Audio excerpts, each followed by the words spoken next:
백 기자의 집담화. 오늘의 대장 아파트 주인공은 서울 서초구 반포동 아크로 리버파크입니다. 아마 우리나라에서 제일 비싸기로 유명한 곳이니까 대한민국 대장 아파트로 불러야 할까요? 자, 아파트 값만 평당 1억입니다.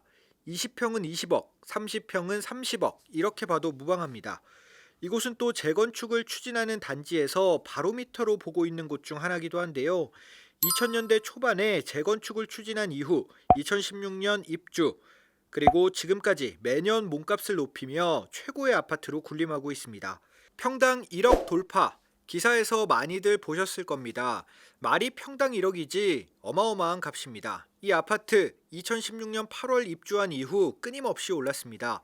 실거래가 볼까요? 전용 84 기준 최고가만 보겠습니다. 2016년 23억 7천만 원, 2017년 26억, 2018년 9월에는 처음 30억을 돌파했고요. 2019년에는 34억, 2020년 37억 2천만 원입니다.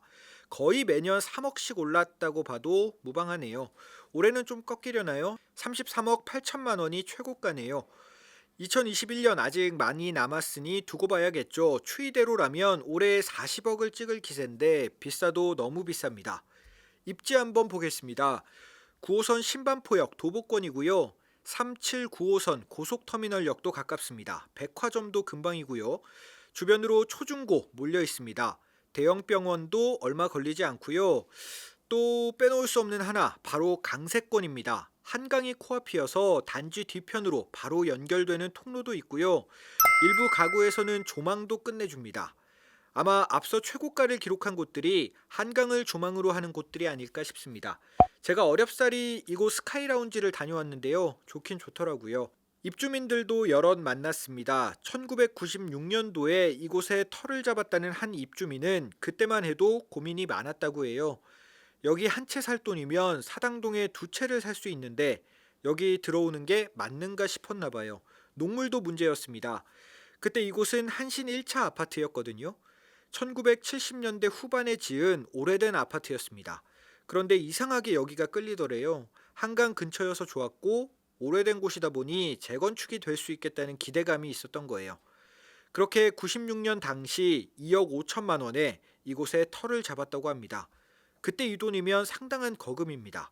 이분도 자금이 부족해서 어쩔 수 없이 9천만 원에 전세를 끼고 샀다고 합니다.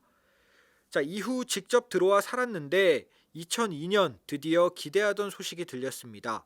재건축 추진위가 발족된 거예요.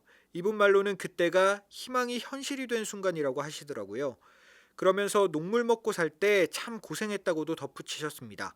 몸테크의 원조가 아니었을까 싶네요. 자, 그렇게 시간이 흘러 최고 5층짜리 한신 1차 아파트는 2016년 8월 최고 38층 15개 동 1612가구로 다시 태어납니다.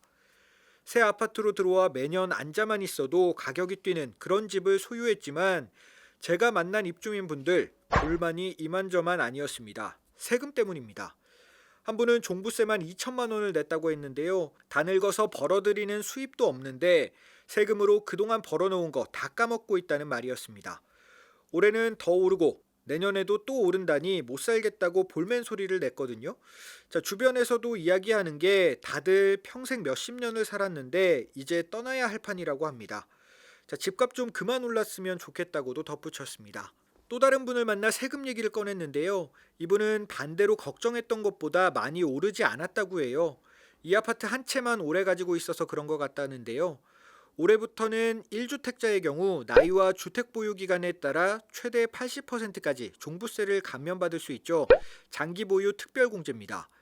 이분께 앞서 만난 분은 종부세가 2천만 원이더라 이런 얘기를 꺼내니까 그 정도면 큰 평수를 가지고 있으면서 다주택자일 거라고 하더라고요.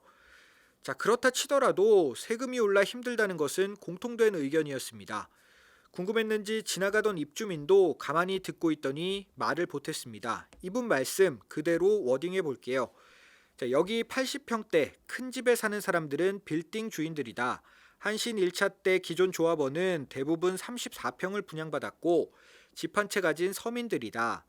5층짜리 아파트가 38층이 됐으니 다른 재건축 단지보다 일반 분양이 많아 조합원들 수익이 많았던 게 사실이고 그 수익으로 노후를 보내는데 사실상 지금은 세금으로 다 나간다.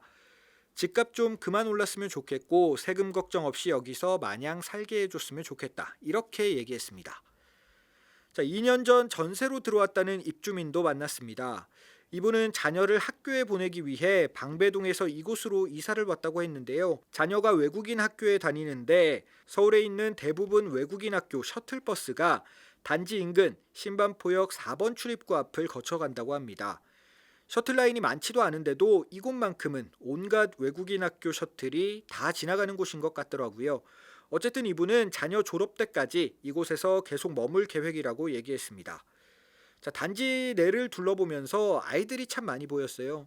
보니까 이곳에는 단지 내 구립 어린이집이 3곳이나 있고 쉼터나 조경도 잘 돼 있어서 아이들과 지내기 좋을 것 같더라고요. 어린 아이부터 고등학생까지 교육 수요가 밀집돼 있다는 느낌을 받았습니다. 또 아이들이 많다 보니 층간소음도 많지 않을까 이런 생각이 들었는데 입주민들 얘기로는 집집마다 층고가 높아서 그런지 층간소음으로 스트레스를 받은 적은 없다고 하더라고요. 실제 다른 아파트보다 층고가 높아서 좋다는 분들 많았습니다. 관리비는 상대적으로 비싼가 봐요. 난방비까지 하면 50만 원 안팎으로 내고 있다고도 했고요. 커뮤니티 시설도 있을 건 다 있어서 많은 분들이 활용하고 있다고 합니다. 자, 백 기자의 집담화 서초구 대장아파트 반포 아크로리버파크를 조명해봤습니다. 한강변 입지를 기본으로 탄탄한 교육 수요가 뒷받침되며 서초구를 넘어 대한민국에서 가장 비싼 아파트로 손꼽히는 것 아닐까 싶네요. 오늘은 여기까지고요. 수도권의 또 다른 대장아파트를 들고 다시 찾아뵙겠습니다. 고맙습니다.